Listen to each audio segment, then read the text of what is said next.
questions, I'm here to answer your questions. So fire away. You have any? Yes. Hi, Doctor. Hi. Is calcinosis considered a necrotizing myopathy?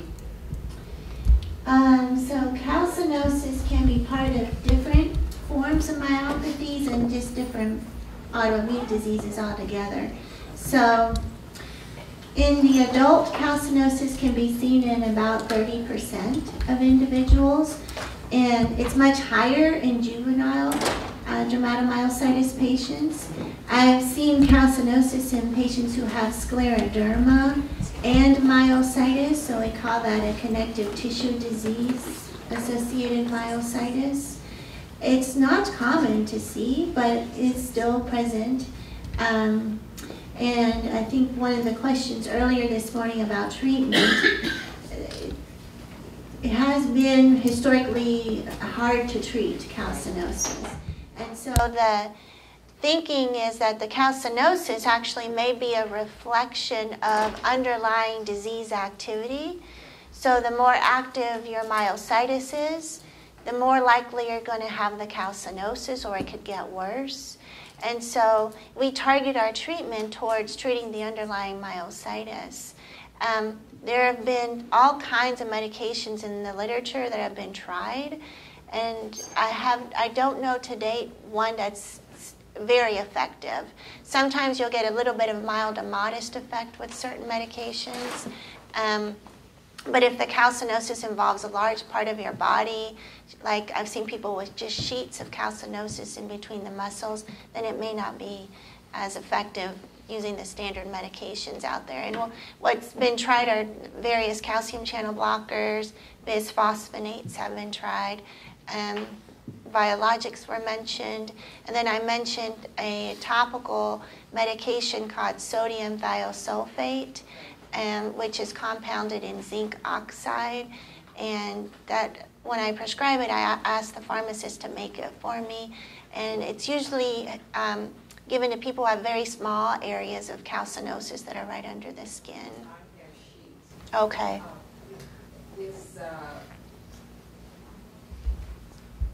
Is IVIG known to have a marked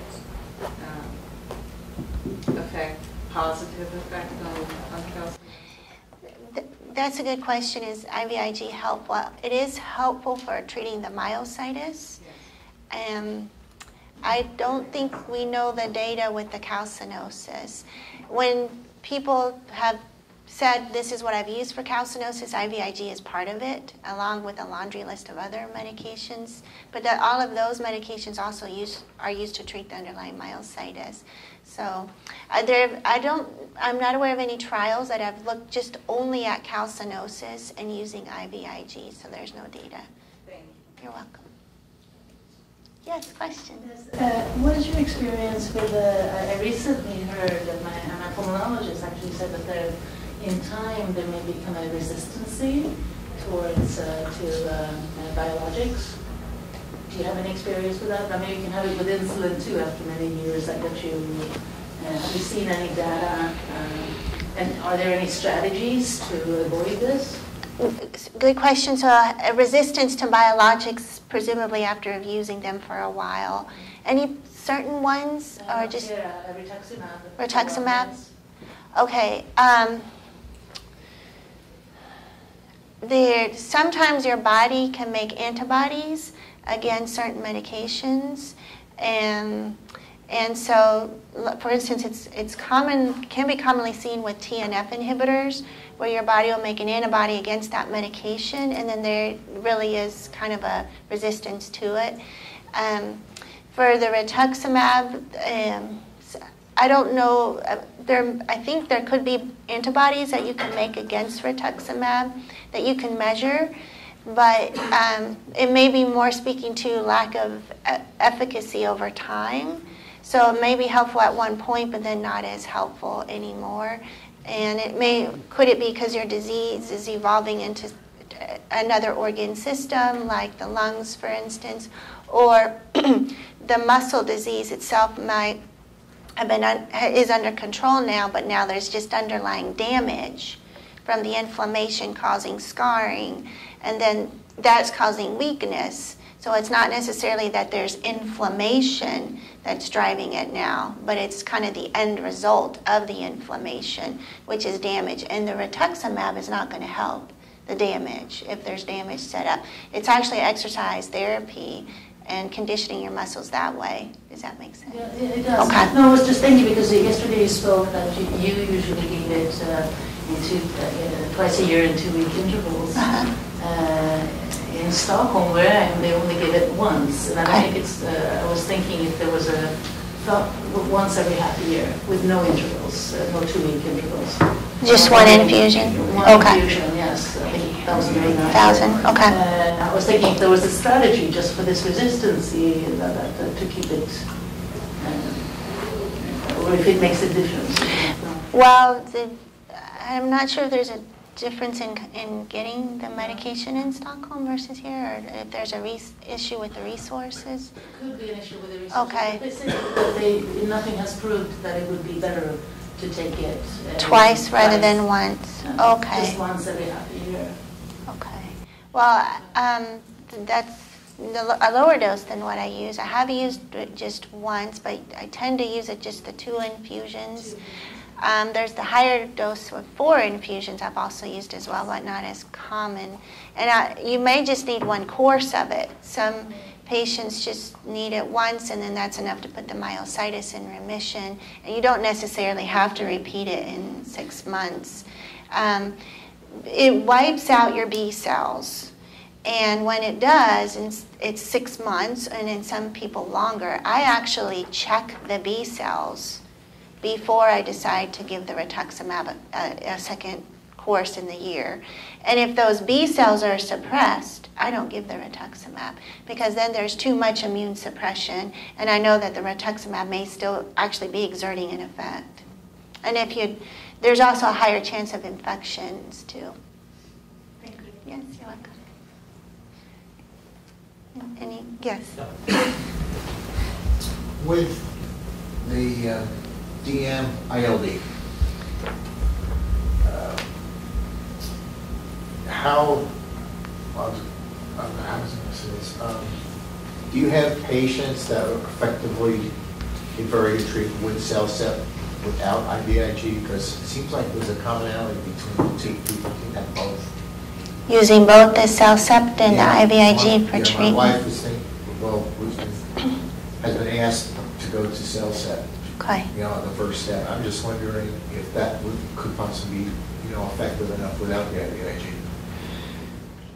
That would be my question. So already on IVIG, but switching to No, CellCept. Oh, not yet. IVIG. Okay. Well, I'm just wondering if CellCept, if you've had success just with CellCept. CellCept alone without the IVIG. Correct.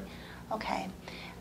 Yes, I have used CellCept without IVIG for dermatomyositis with interstitial lung disease. Yes, I have. That's what I'm on, by the way. With Yes.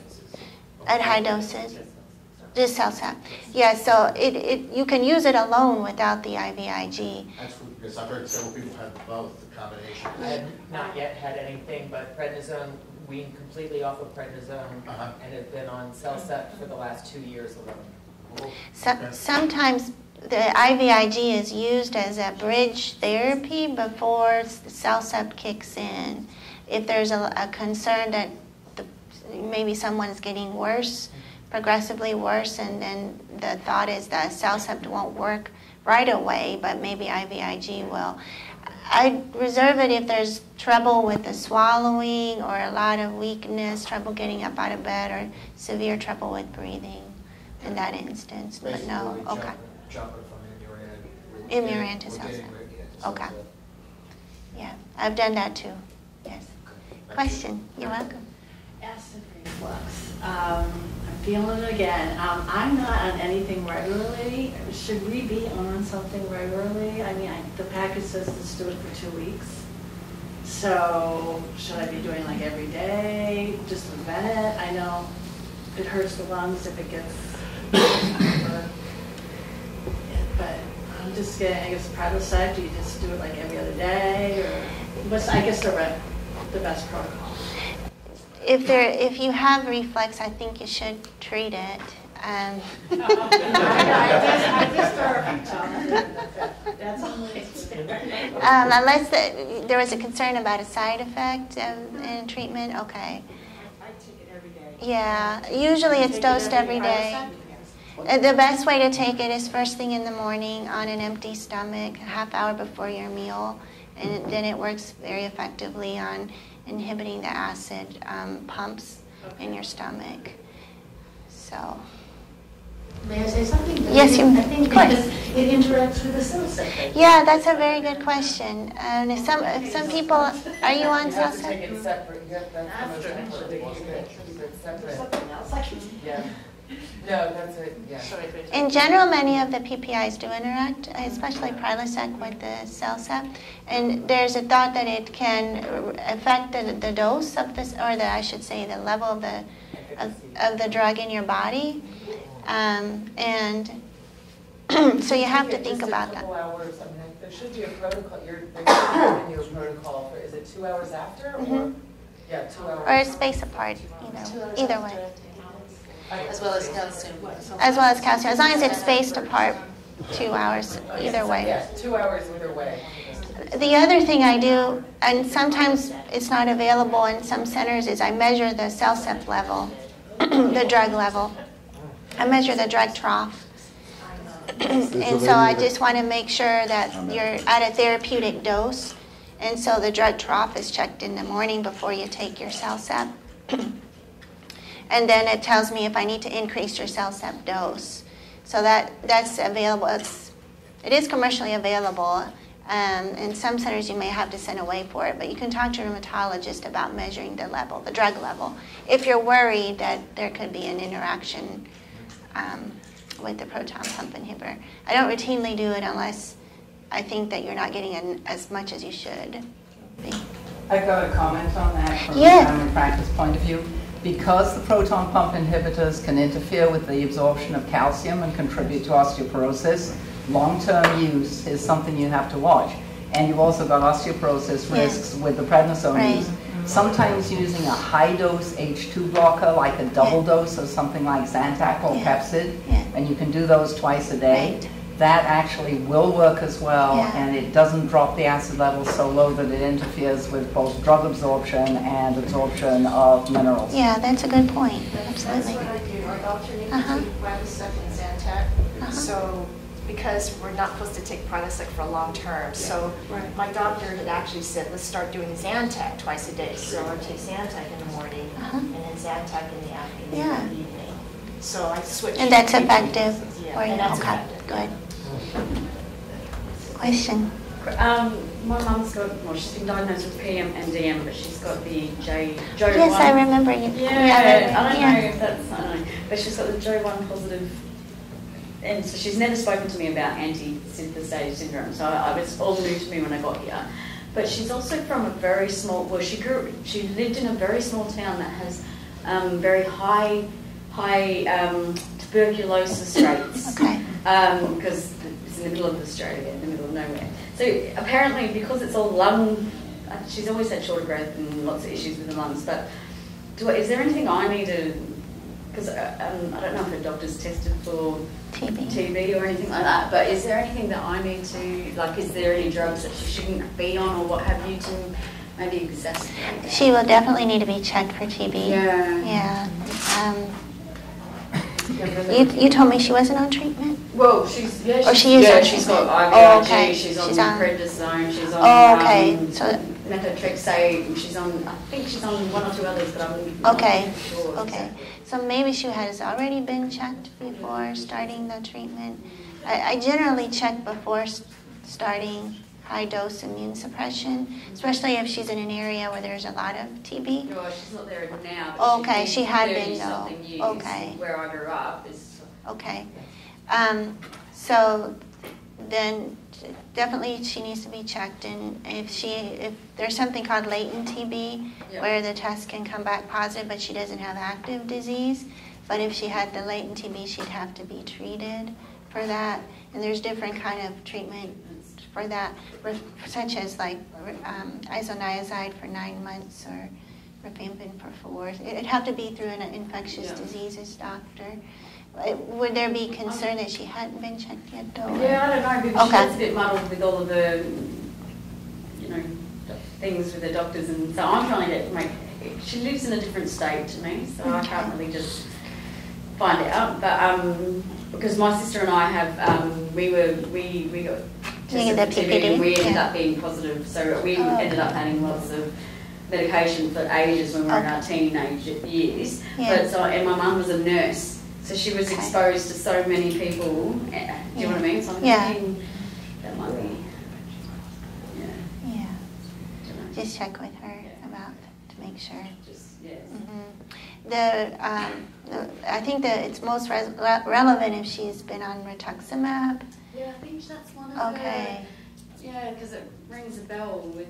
Or Cytoxin, either one, because then there's that risk of reactivation if you have TB and not properly treated. You're welcome. Question?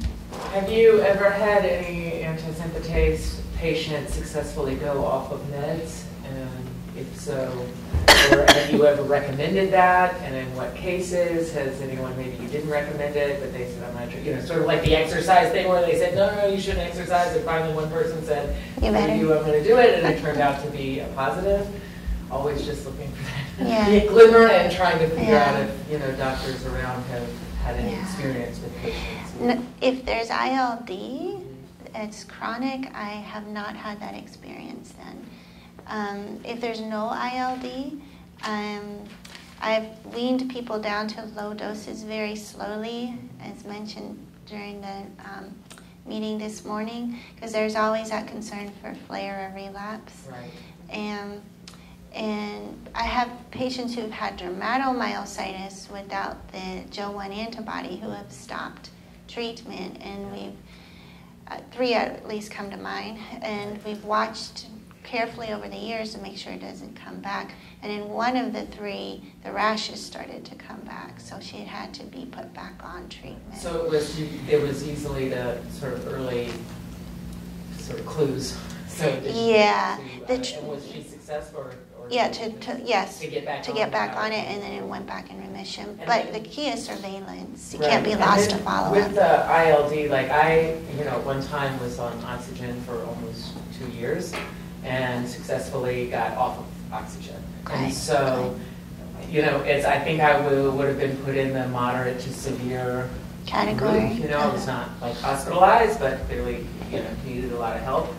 And then, but now I don't know really where, I would be put in, since I don't need oxygen anymore, even though I still have ILD and shortness of breath. So it's like, I'm sort of in this weird thing of not as bad, not gone away either. Trying to figure out sort of where my next steps are. Yeah, so then maybe a little premature right now to think about stopping. Okay, that's what I was thinking too. It was actually my physician that is interested in reducing. Surprisingly, me going, oh wait, I just wanted to talk about it. I don't know. So that's why I'm trying to get just other. Yeah, and you could still, and if you do want to, you could try tapering by very tiny doses. Yeah, they were looking at blood work and PFT, dropping 1 500 milligram pill, waiting 3 months, testing blood and PFT. Yeah, and that's the way to do it. And not thinking that maybe I could get completely off, but maybe down to 1,500 milligrams instead of 25. Yeah, that's reasonable. Does that seem like, like if I gave the go-ahead as reasonable plan, and anything else you might recommend? That is what I've done as well. Okay. Like that, just like that. Okay. Yeah. So there's nothing such as a monocyclic antisynthetase syndrome with ILD, that you have one flare, another attack, stop, and it doesn't return. Remember we talked about it in both polymyositis. Yeah, that's right, like the mono. So there is no statistics or anything about that? It really does depend on the ILD. It really does. And so if the ILD goes away, then where you got no symptoms and you do those chest x-rays or CAT scans and breathing tests and all normal, I've seen where it's gone away. But then you have to wonder about the myositis component too, if you have myositis as part of that too. And so then once you kind of clarify that's gone, the ILD, then it's looking to make sure that myositis doesn't come back either. So it's not common to see the monophasic course then in the antisynthetase syndrome. And part of that may be because there's more organs kind of involved than the, I don't want to say straightforward, but the one that where there's only one organ system involved, like if there's only muscle involved with polymyositis, then there's maybe a little bit higher likelihood it could be just a monophasic course. Does that make sense? But if there's more than one, then it makes it a little bit less likely. And skin and joints, yeah. I want to ask for myself. I know it's maybe not that interesting, but if let's say I have UIP, I have honeycombing, and end-stage fibrosis.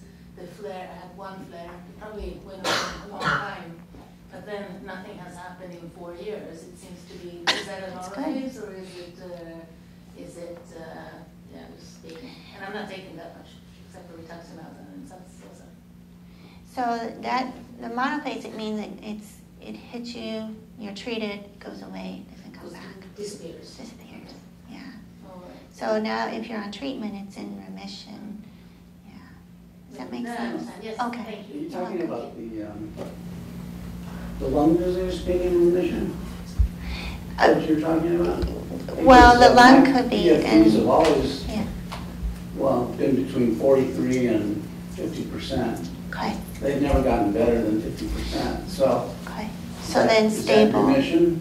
Well, it's actually stabilized. Then is probably the right word, better word to use than Stabilized, remission. Stabilized, yeah. Okay, now when I got sick, I was, myositis hit me really hard. I mean, I was unable to basically get out of bed for a couple of months. I got kind of depressed and didn't do much exercise, because I had been a runner and blah, blah, blah. And so now I need to get back into exercise, it sounds like. Because I always thought, until I came here, that exercise wasn't good for my muscles, that it would hurt them more than help them. But that doesn't seem to be the case. So, and I have been encouraged by my physical therapist to do more exercise in the water.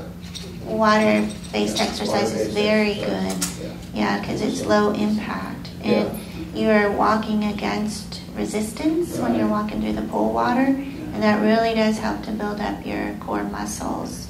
But now, how do you do the oxygen part of it? Oh, if you're... Because when I'm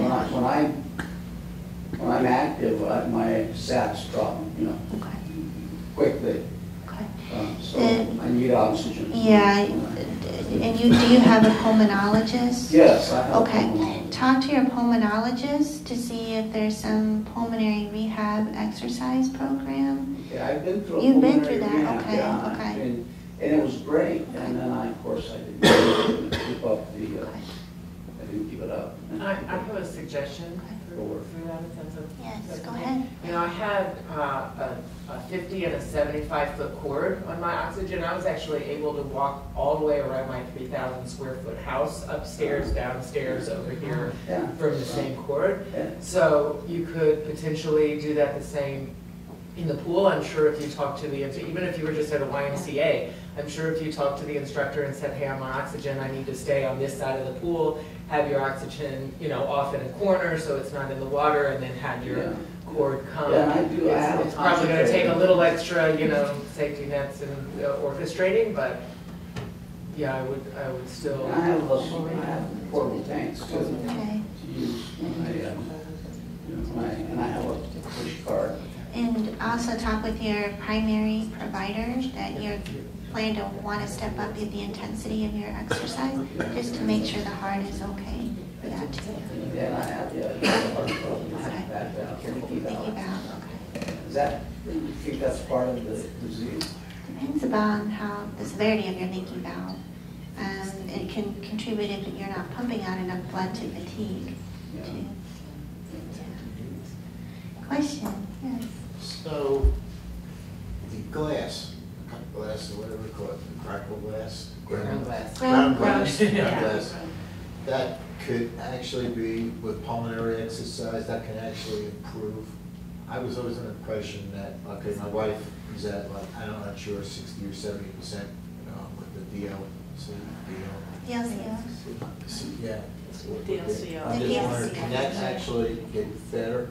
Yes. At one point, we just weren't sure. I know she took a bit of a dive when she caught a virus, but then it came back a little bit. But this can actually increase. I think, Yes. Sandra, I Yes. think you are really proof. Yes, We can get all the way absolutely. back. Well, not all the way, but considerably back. So exercise helps the mechanics of your lung cavity and breathing in and out. That improves your lung volume, and it also increases your blood flow to your lungs, so it increases your oxygenation too. And it also decreases inflammation, just generally. The lungs can, in fact, go back. They can, in fact, go back. I'm proof. I was at 10% lung capacity. I looked at the CT scans that you had, and I kind of chuckled because they look really good to me because my lungs were completely white. They were gone. I was told I would not survive the week. Nobody will ever survive that. I now have no fibrosis, no signs of any scarring, no signs of any lung disease. My lungs are back to 85%. Wow. That's wonderful. There is the lung disease. Yeah. It's gone. It is totally possible. How did you do? What did you do? I'm on a lot of drugs. I take IVIG, methotrexate, rituximab, prednisone, and I take them all regularly. Can I ask when you started the treatment? Was it right away after? I started it as soon as I was diagnosed. I was started on everything, and I was hit very hard. I started on 1,000 milligrams of prednisone a day. Wow.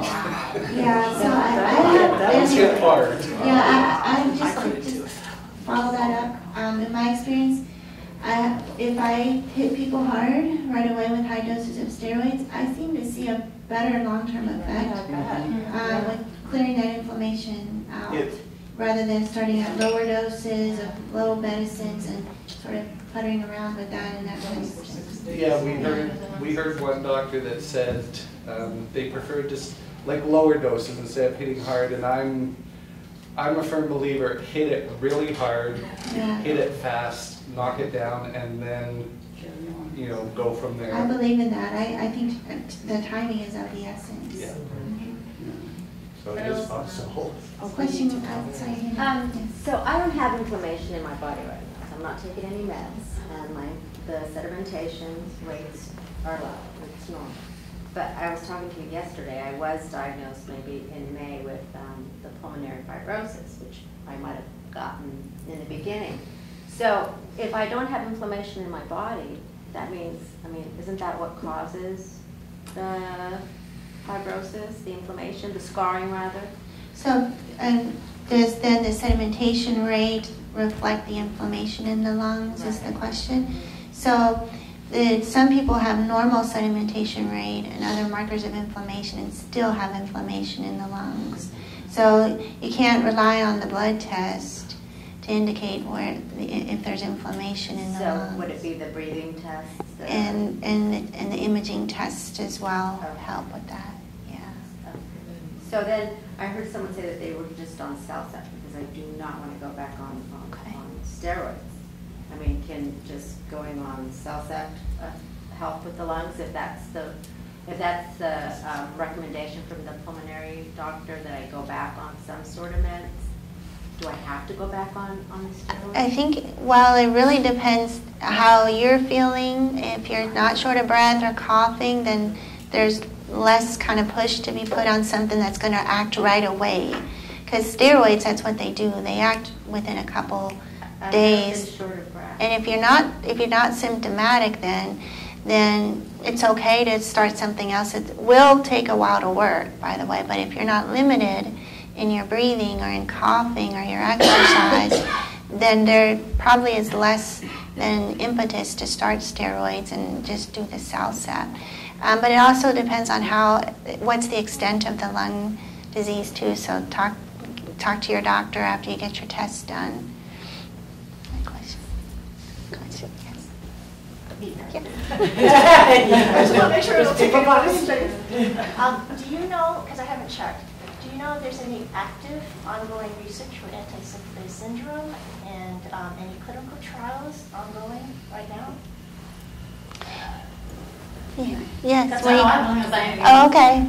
Because I'm feeling, I'm not sure if this is correct, but I'm feeling like there's more emphasis on PM, DM, And IBM, IBM. and we're kind of like in a corner These two here. got sessions this time. Yeah, I know, this is nice. This is so nice, so I'm glad we're having these sessions. So and- I was wondering if there's. That's a great question. Again, the best resource is clinicaltrials.gov. Yes, yeah. You just type in your antisynthetase syndrome and just see. In terms of treatment trials, I am not aware today of any treatment trials just for antisynthetase syndrome or including antisynthetase syndrome. But there's so many trials for PM and DM out there. And sometimes within their inclusion criteria, it might also, may also include you as well. So you might just want to scan the trials even though it doesn't have that label, hey, this is only antisynthetase syndrome, but you may be still candidate for the trial, for treatment trials. There are always ongoing clinical trials that look at disease characteristics. And that was like what Dr. Agarwal was alluding to earlier this morning, that we're constantly recording characteristics of our patients, they go into databases. And so then those, if you give your assent, then we use the data in those kind of trials. So there's kind of two different forms. There's the treatment trials, and then there's the other clinical trials that don't involve treatment. You're welcome. That's the second thing Dr. Agarwal, who diagnosed me, asked me was, will you be in my trial? So, of course I said yes. That's good. He's good at He's a great guy. Yes, he is. So, I think your hand is over there. I've been taking rituximab for about 6 years. And up until last September, I was on azathioprine as well. But I abruptly stopped because I was getting infections, I was getting colds all the time, and my immune system was really low, so I was even getting opportunistic infections like thrush. And so at this point, like a year later, or no, almost a year later, I'm wondering, like, what do I do? Do I keep taking Rituxan until forever? Because I mean, maybe it's working. I do have like a lung, the ground glass effect, but maybe they said it might have been caused by methotrexate. So like, I don't know what to do. You know, that's a very good question. The trouble is we don't have the standardization of the guidelines for treatment. And so it very much depends on the individual person and their providers taking care of them. And I've had that question many times. And there gets to be a point where you're on remission, and then you're still getting the drugs. And it's kind of like our discussion earlier, when do you decide to taper and maybe even stop it? I always make sure that you're not running into trouble with infections. I'll check B cells and immunoglobulins, make sure they're not too low. Sometimes with repeated courses of rituximab, there may be a little bit higher incidence of getting infections because your B cells are chronically being suppressed and your body's not making the antibodies you need to fight off infections. If you want to see if you can try to reduce the dose, maybe you could try, I don't know if you get 2 infusions or 4. You get 4. Taking away one of the infusions and seeing how it goes with a lower dose. And trying that, measuring your breathing test and your muscle enzymes and your strength. And with a lower dose, you might get by. That may be all you need. And then keep talking with your rheumatologist about, should you keep lowering the dose, or should, those are ways that you could try to reduce the amount of the rituximab. Now, if you flare, if you get worse on lower doses, then that tells your rheumatologist you may still need it. Because I took it, I tried the 2 infusions, and it didn't work. It didn't work as well as before, okay. I was really, they re-prescribed prednisone because I started feeling bad. But my CK was fine. But I guess that doesn't mean anything. I don't know. sometimes it's hard to use the CK only as a sole measurement of disease activity. Many times it's very high in the beginning of the disease course and then it normalizes and doesn't go up high again. So then you have to use other parameters like your strength or your lung function test. Does that answer your question? I saw your hand. Yes. Hi, yeah. My question is whether in the research or your personal experience you've seen gender differences, especially over the progression of the disease. So I have DM with PL7 and I was diagnosed when I was 42. And in the last year, maybe 2 years, I've developed some symptoms related to menstruation, like 3-day migraines and other things that I don't know if I can disentangle and say, oh, that's just like premenopause. And does that mean there'll be other things that happen with menopause and after menopause? Do you see any kind of changes like that? So it sounds like hormonally there may be changes then. Is that common or I don't related? think it causes flares, but it might make you feel bad and more fatigued, which is part of the components we use to assess your disease activity anyway. So then yes, there could be a clear gender difference if you're going through menopause. I don't think there's, gosh, I don't know of any studies that have said to use estrogen replacement or hormone replacement and that's going to help you. I don't know. I don't think we have that kind of data. But it sounds like you are actually noticing differences now. Yeah, so I was wondering if it was particular to me or if others, or in your experience, if you see that common pattern. I haven't heard, but I do know people, a lot of my patients with autoimmune diseases seem to get worse during the times that they're menstruating, and maybe it could be a role of the hormones again, and then migraine headaches become part of that, and fatigue. So fatigue can be very pervasive and make you feel just not good overall and run down. And then that's translated to feeling like your disease is more active. Exactly. Yeah. Thanks. You're welcome. Yes, question? Do breathing exercises help that much? I mean, I haven't been doing anything, so I need to step up doing the exercise. But someone told me about doing that pursed breathing, like for maybe 5 minutes at a time. Does that help in any way? Can we ask the group? I do it. Yeah. Do you do it? I do it. I went to pulmonary rehab. Yeah, I and did too. And that was the thing that they really emphasized. And I do it regularly, especially when I feel like I'm stressing out and I've started SOB. And I'm like, okay, learn what you learn in pulmonary rehab, and it helps dramatically. It helps with the stress, it helps with the anxieties, it helps with the, you just feel like, oh, I'm losing it. You're going to faint because you're not breathing correctly. Yeah. So I immediately do. I do it anywhere, everywhere, in my car, standing in the grocery Just line. a couple times? However often you want to do it, as long as you want to do it, do it 2-3 minutes, sometimes longer if I feel like you need to do it more. So yeah, pursed breathing. So you inhale through your nose, but you puff your belly out, and then you purse breathe out, but you suck the belly in. Yeah.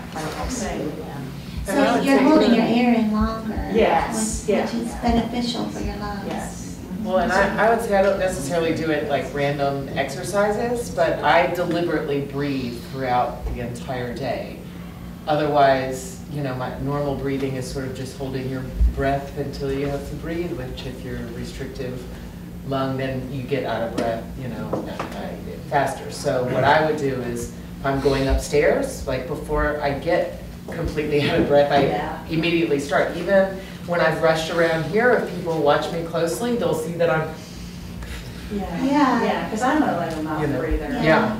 So, and many so of just us, deliberately breathing sometimes and just really strange. learning. So to be deliberate is key, because a lot of us are not conscious that we're actually taking short breaths. Exactly. Like if you're anxious or you're rushing around, and then you get more short breath, it turns out to be a vicious cycle. So that is good tips that you said there. Practicing meditation is another good way to start learning to control your breathing. Yeah.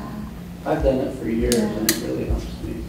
Yeah, there's some, I think there's good data behind helping the mood and the It mind just helps to money. clear your mind for sure.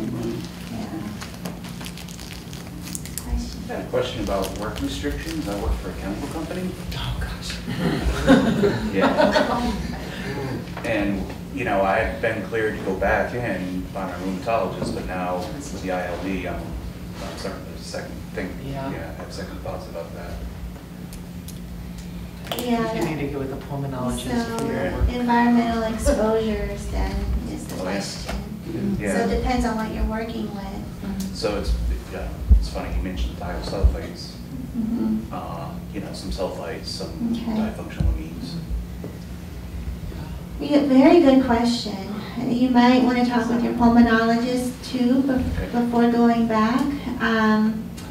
I've had personal experience on some of my patients who maybe they're out haying or out in the farm doing something and they inhale particles that have caused their lung disease to kind of flare. Yeah. So that's a good question for the pulmonologist. I don't think we quite know all the environmental triggers, but I figured the amount of people with Joe want to work in the chemical industry is probably pretty low. Yeah. Yeah, I mean, that happened, you know, when I was working, they did remodeling of the office, but there was no ventilation. And they just put like stuff, you know, things over stuff. And everyone was complaining, I work for insurance, so. And everyone, the property casualty people were complaining, why are you doing this? Because there was, you know, they were trying to make like one space into two, one space and another space. So they're doing all this construction without any, you know, that much opening windows or anything. And I remember someone saying, your eyes are awfully, you know, yellow. and Wow. if you have underlying bronchospasm or reactive airway disease or asthma, that certainly. I know, it could be just one of the many different things. Well, it could exacerbate underlying Yeah. bronchospastic disease too. Question? So I'm trying to figure out when you look at, and I know you're not a pulmonologist, so if this is sort of outside the scope, you know, feel free. When I'm looking at my CTs from, you know, the beginning, and I went to Mayo in Arizona for my treatment plan, and so, you know, feel like I have good folks around. You know, they basically were like, okay, we're just looking to stop the progression. You know, that's it. Any you know, improvement you get is like added bonus. That's not our goal. And so my question is like, in the CT, how can you tell the difference between, well, this is scarred tissue, permanent damage, versus this is inflammation, and therefore we have an opportunity to pounce and sort of make that decision of like, well, it's all inflammation, so if it's not going away, like, wouldn't that mean treat it aggressively, or, well, this is all scar tissue, so there's no point in going, you know, what does that, how does that look like differentiated on a CT? On a CT, or whatever. Yeah, other. and there are other tests actually too to differentiate. So the pulmonologist may do a bronchoscopy with the BAL. They'll take fluid out and they'll count the number of cells. And if you have like high number of cells called neutrophils, then that's a marker of still a lot of inflammation in the lungs. High neutrophils. So that's kind of one. Well, they don't. It's an invasive procedure. No, I did it, so I'm going to look up my research. Okay. Yeah. But then, if you're looking at a CT scan and you're trying to determine if it's inflammation versus scarring, there's a very characteristic look to inflammation. It kind of looks like you're looking through kind of a glass that's a little bit hazy. But it really does look like a ground glass. You can see that on a CT, especially high resolution CT, where the cuts are very thin, thinly sliced. And a good radiologist, thoracic radiologist, will also compare. So it's all about comparison. And they'll compare to your initial baseline and determine worsening, better, still present. But on that initial baseline, what does it then look like if it's scar tissue, and what would they say versus ground glass? If you hear ground glass, that equals inflammation. If you hear what, that equals it's scarred. Good question. And So, they won't see ground glass if there's no inflammation. Okay. If there's loss of lung volume, they'll say that the lung is smaller, or there's traction changes to the lung tissue, or they'll call traction bronchiectasis if the lung tubes are wider than they should be from a previous insult from inflammation. And what else? There's just, I guess, thickening, and there's fibrosis too that comes with scarring. So they'll if be able they to say, see I that. see fibrosis, then that means that's it for that. And if they, Then if it's it's probably spread the less, then it's scarring. the Yeah. inflammation. Yeah. I'm just trying to, I mean, that, it seems like it's semantics, but when it's your lungs, it's not really. But- Well, they use different That much, right? adjectives. Yeah, that's right. Or phrases, I should say, yeah. My doctor, she looked at it, took a period of maybe 8 months and treatments and everything before she finally could say if it would improve or not. You know, I had honeycombing, but I also had ground glass capacities, and she compared, and then she said this is, and it did improve 20%, but she couldn't say from the beginning. She said how much fibrosis it was. I think it's really Versus hard. inflammation. Really hard to see. Yeah. Because maybe the inflammation is even covering up the fibrosis, and then, like, what? I mean, I'm just trying to figure out why it's so hard to differentiate between inflammation and fibrosis when, like, treatment is based, whether you get it. Yeah, treatment or if you don't see get treatment. inflammation, there's inflammation. Right. And inflammation's from the ground. You see the ground glass changes. Okay. Or they'll call them opacities, patchy opacity. So that's Okay. inflammation. Okay. And if you don't see it and you just see fibrosis, then that's the scarring Right. part of it. But if you see inflammation, could there be fibrosis that maybe the It could inflammation be. is covering It could be, up? yeah. Like they may say, oh, this is Yeah. all inflammation, we've got a Yeah. good chance, but then you get rid of the inflammation, And then fairly there's quick, just and then they're that. like, oh, well, Yeah. there's still this That part. Is could- that possible? That is possible. Okay. Yeah. I'm just trying. Yeah, very good. When they hear crackling, and they listen to your lungs, Yeah. and they hear that characteristic crackling sound, is that inflammation or scarring? I don't think you can distinguish from the crackling Yeah, sounds. crackling sound. No, you can kind of tell how, the extent of it. So if you just hear it barely in the bottom of the lungs, that's better than hearing it all throughout the lungs, top to bottom. Right. And you can also hear the air movement in the lungs. So there's less air movement with lower lung volumes too. But you can't make a distinction between inflammation and fibrosis just by It's only listening. through the CT scan. Part of, yes, and then if you do that bronchoscopy and look at the fluid too, it can help. Yeah. Question? I have a question about some of the immunosuppressive drugs. Yes. On something like Imuran, there's a lymphoma warning. Yes. And I know that it drops your lymphocytes. So I had read online that if it drops, in our lab, the normal range was 1.0 to 3.0. And what I had read said that if you got below 1.0, it should be reduced. And if you ever got below 0.5, to stop the drug. Is there merit to that? You mean the lymphocytes or the total Lymphocytes. white count? The lymphocytes. Just the lymphocytes. Okay. Yes, it can lower your lymphocytes. And we actually look more at the neutrophils in terms of infection risks. If the lymphocytes are very low, though, sometimes that, like I know some immunologists or allergists might say, you need to be put on a medicine to protect you from getting infections. For instance, like we talked about, I think I mentioned Bactrim yesterday as one medicine to protect you from that. If the total white count is not too affected or the neutrophils, I don't necessarily tell people to stop unless there's infections. Does it increase your cancer risk? Yeah, that's a good question. There's an association with leukemias, T-cell leukemias. I thought just because it was made in the bone marrow, I thought It that suppresses the maybe marrow, and it also, I think there's a 1% risk of lung cancer in people who are predisposed to it. So yes, there are malignancy risks with these medications, unfortunately. So you gotta have to weigh the risks. What is it 1%, is it 10%, is it 20%? And then the risk of stopping it, will my disease get worse? Is there something else I could use instead of the azathioprine? So those are important questions to answer. Good. I just wanted to add to the gentleman that worked in the chemical plant. I worked in a boiler in a refrigeration plant for over 25 years. Yeah. I work with sodium sulfite, refrigerants, biocides. I can go on with cooling water treatments and stuff.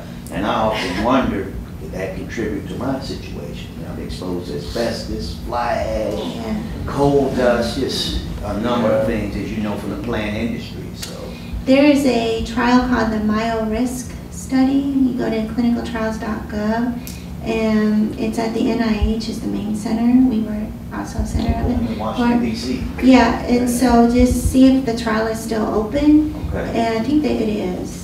And call the study coordinator and just let them know your history, because they'll be interested in knowing about that, because they're really trying to find what are the environmental triggers, and you might even be a candidate for the trial. So yeah, thank you. You're welcome.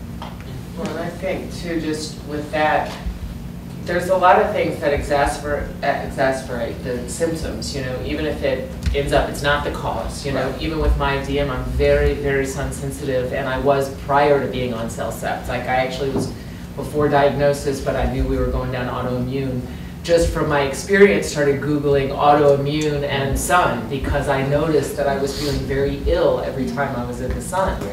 And so, you know, I don't think the sun caused my autoimmune disease, but it certainly exacerbates the, you know, the symptoms. And saying, I went to the green room of my daughter's ballet and ended up having to have a mask because of the hairspray. So again, do I blame hairspray for my autoimmune? Well, you know, maybe not, but that doesn't mean it doesn't trigger a very negative response. So I don't know that we'll get the answer, whether it's in our lifetime or the next, of where it actually came from, but I highly recommend talking to your pulmonologist and being very careful. Oddly enough, I mean, the air movers we have are pretty nice, so. Right.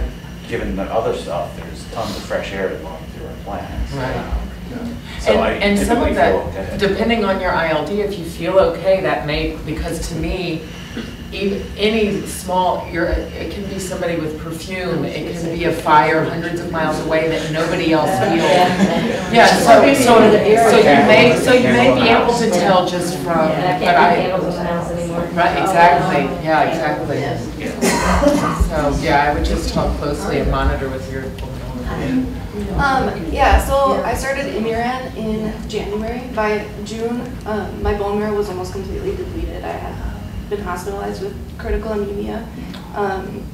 So right now I'm only on a low dose of prednisone, and the plan is to start CellCept once my bone marrow is healed more, I guess.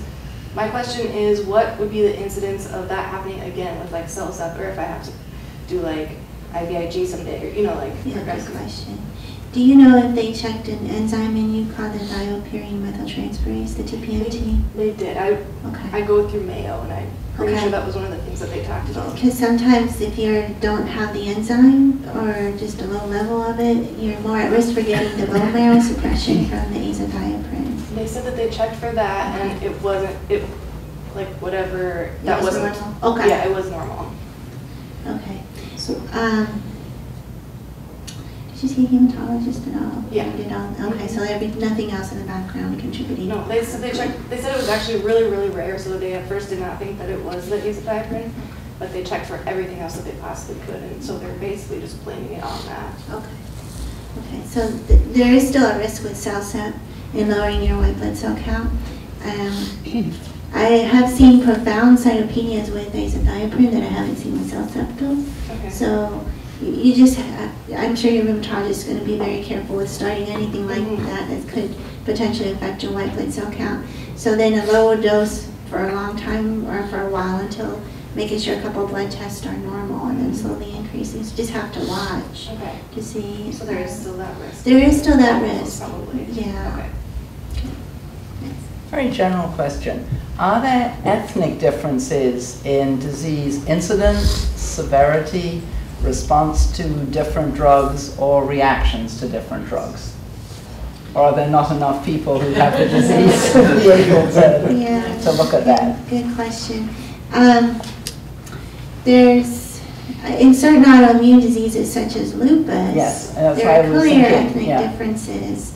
And it's it's in the African American population that the lupus can be severe and affect certain organ systems more, such as the kidneys, that are not necessarily seen in the white population.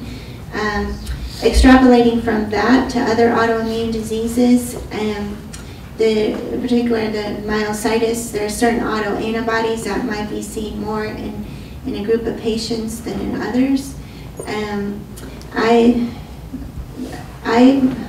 I see patients who are of African American and Hispanic backgrounds as well, and I think I have seen probably a little bit more severity, but I don't know if we've really actually done the studies to compare and see.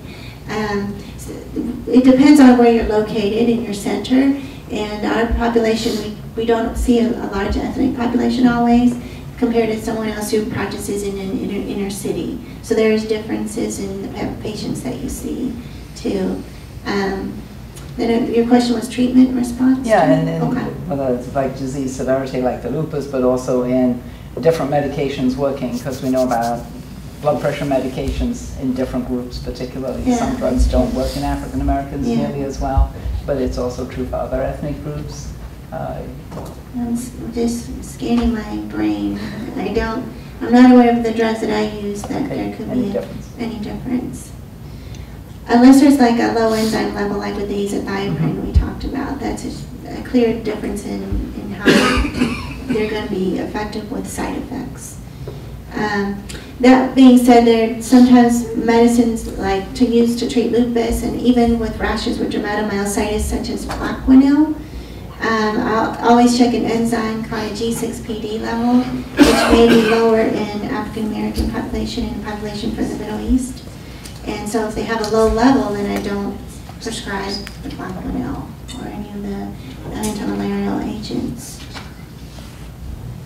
Question? Sorry, you reminded me of a question I had. I had a doctor here that's just been roaming around that recommended Plaquenil to me as a way for me to enjoy the sun more. He said it might actually block that particular symptom. What is your experience? Nobody has suggested. The only time Plaquenil was ever suggested to me is I got this one lesion that they thought was cancer, but turned out it looked like discoid lupus under the microscope.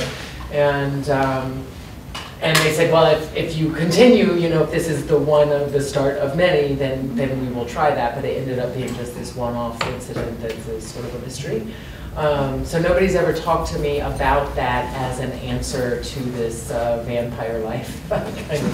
If you don't have the rashes, inflammatory rashes, and Plaquenil is not helpful. Well, I mean, I haven't, but I don't typically have anything because I'm medicated. I used to have all kinds of stuff until I was medicated. Yeah. But I still am very, very sun sensitive. Oh, photosensitive then.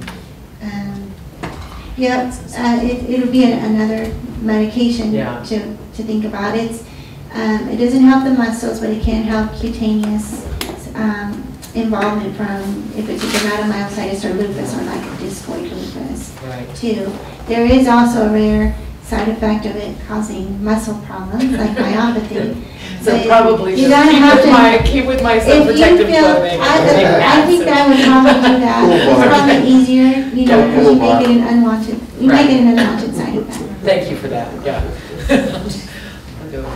I was wondering if you know of any correlation between peripheral neuropathy and antisynthetase syndrome.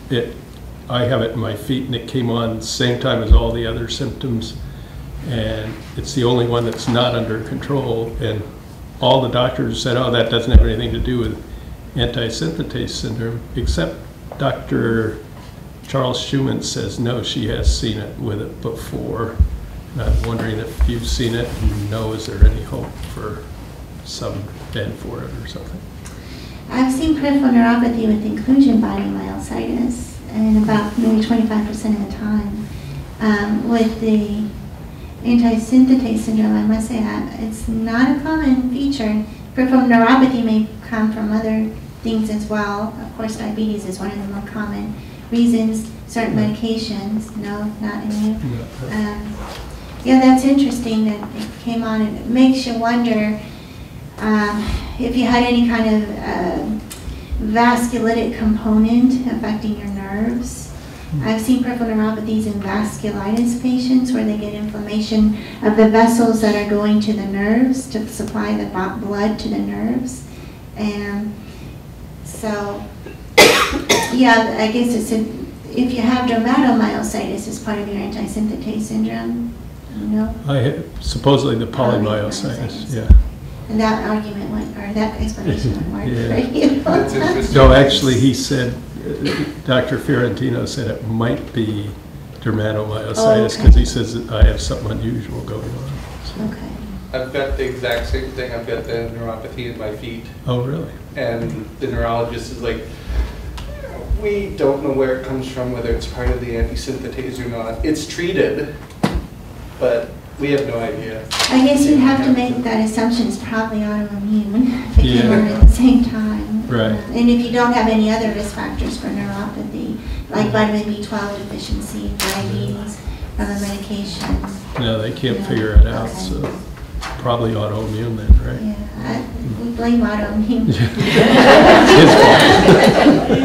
That's how I have diabetes. I know where mine comes from.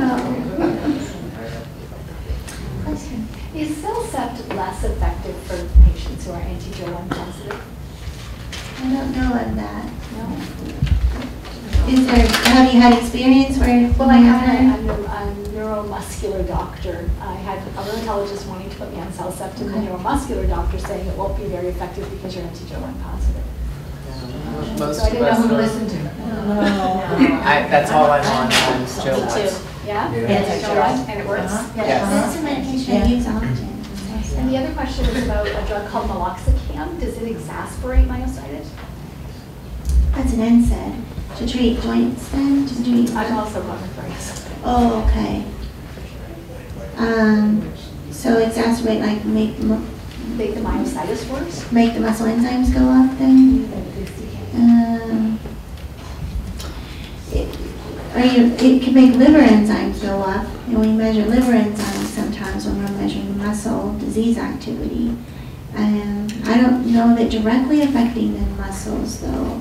Has someone else told you that too? Yeah. Okay. Was it the same doctor that told you the CellCept Joe1? They tell me different things and I never know who it is. Yeah, I know, because you're Yeah, making so her best. so what do you do? So I'm kind of thinking maybe I will go with the CellCept. Yes, yes, definitely. Yes, that's what I take. It's CellCept. A lot of people take CellCept. And prednisone? I was started on prednisone, but I successfully. And IVIG? I haven't needed that yet. Well, they've hit me with everything, with IVIG right now. I mean, many people do use it, yeah. Yeah, I don't find, I know that you don't just measure the marker with CK, but I've been on prednisone, methotrexate, IVIG once a month, 2 days, and my CK just keeps going up. It's 4,500 right now. And so I know we need a new treatment plan. I don't know if they should continue with the IVIG, because it seems to me that this isn't working. What was your initial CK? Well, when I first got sick, it was 680, then it went to 3,800. I was hospitalized at 3,800. They got it down with Imran to 500 with Imran, but my lymphocytes went to 0.3. So they took me off of Imran and put me on injectable methotrexate, IVIG. And my rheumatologist wants to languish me on 40 milligrams of prednisone months and months and months, which is a bit of an issue because I want to get my hands fixed. And she said, well, they won't open you up because on high doses prednisone like this, you'll get infection and die. So I don't know how low I would have to be on prednisone to be able to have a surgery. It sounds like you have a lot of kind of decisions to make right now. If you really want the surgery and you want to get that out of the way, then I know the surgeons don't like the prednisone. They would want to wean you down as low as possible. But if your lung disease or muscle disease is acting up, now may not be the time to do the surgery. Maybe get that, and you actually, your outcome might be better if you get your disease under control, your muscle disease, before going into surgery. Because if something like CellCept would work, then I could wean down the prednisone pretty good. Right, yes. Because that's what I have been told or understood, that the cell I have been on it now for years. I think I can get it once I get moving. Prednisone. And there's also some that are milder that it had more issues with the liver, and it hasn't proven to be that effective. I don't know if that is true in research. And there's some studies that show that self-defense work. Every time they change the drug, then they up the prednisone again. So it's been 2.5 straight years of prednisone, and I've already got osteoporosis from it, and I can tell my hip is going clunk, clunk. One doctor who was the neuromuscular doctor, he said, those high doses for such a long period of time will, here's his words, melt your bones away and most certainly put you in a wheelchair. But are you on biphosphonate therapy also for your bones? Yeah, biphosphonate. And resendronate. Yeah. Is 40 milligrams as high as they had you on? Well, no, they had me on 120 cellular okay. Medrol for 4 days, then 60 for a couple of months, then 55 for a couple of months. It's been really, really high and it's done damage. So I hate having to go back up again that high. So I know when they start the cell set, it'll be crank it back up. But is this like to me an aggressive case that maybe you might You might want a second opinion. You might want to go for a second opinion. Where maybe rituximab or something. Yeah, have your history reviewed by someone else, another set of eyes. I think you're justified to do that. It's just like Karen, just a little less nice. I think they seem very nice down there too. But maybe that would be my course of action, is to get a treatment plan down here and see if I can get a rheumatologist there to carry it out. Yes, and that's actually my physician sent me to Mayo completely diagnosed in order for me to very quickly see all the specialists, get a comprehensive treatment plan that everybody was on board they on. write a letter, right? And then I went home and Maybe I'll talk to you after. How am I doing on time? You're over. Okay. Well, thank you, everyone. Thank you. Actually, I was just going to suggest to people, yes, I don't know how many people are new to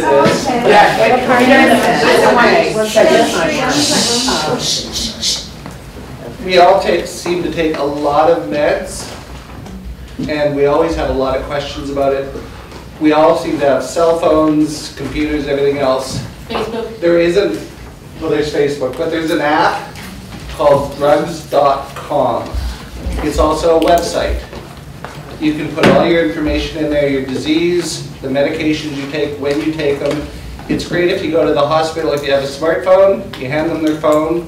It's got everything, when you dose, everything else. It will tell you all the interactions between them, tell you what mixes with what doesn't mix with what. It is really invaluable for us. And anyone that hasn't heard about the Antisynthetase Facebook support group, there's nearly 400 of us in there. Please join. Please join. There is a process where you have to answer some questions just so we can make sure. It's a closed group so we can discuss and not have people trolling us. But caregivers are welcome also.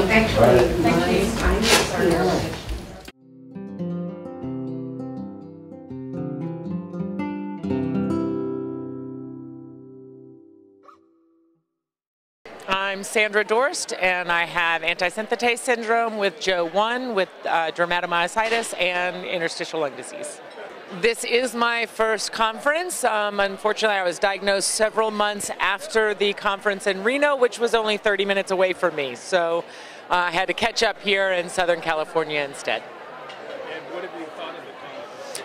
I thought the conference was really great. I was excited to see that there were several breakout antisynthetase syndrome groups and an opportunity to speak directly to a physician about our specific questions that are specific to antisynthetase syndrome.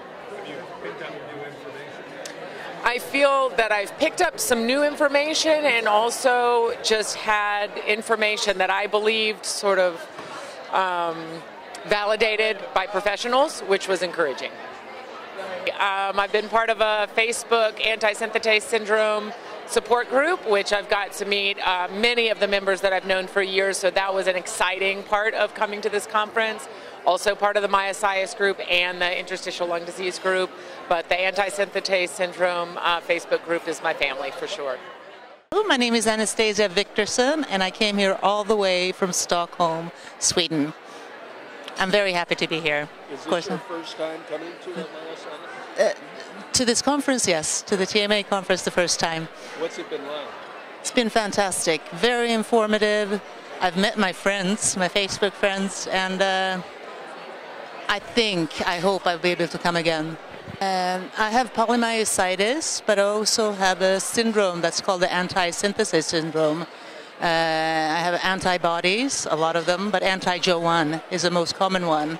And I also have ILD, quite serious. But getting medication, feeling quite okay. The doctor saved my life. Yeah. Very good information. And it's also nice to see the persons. I read a lot. It's also nice to see them in real life, to be able to interact with the doctors. Yes. I'm just happy to be here, having met you too. Take care. And everybody else that hasn't been here, hasn't gotten a chance, please try, because this was really worth it.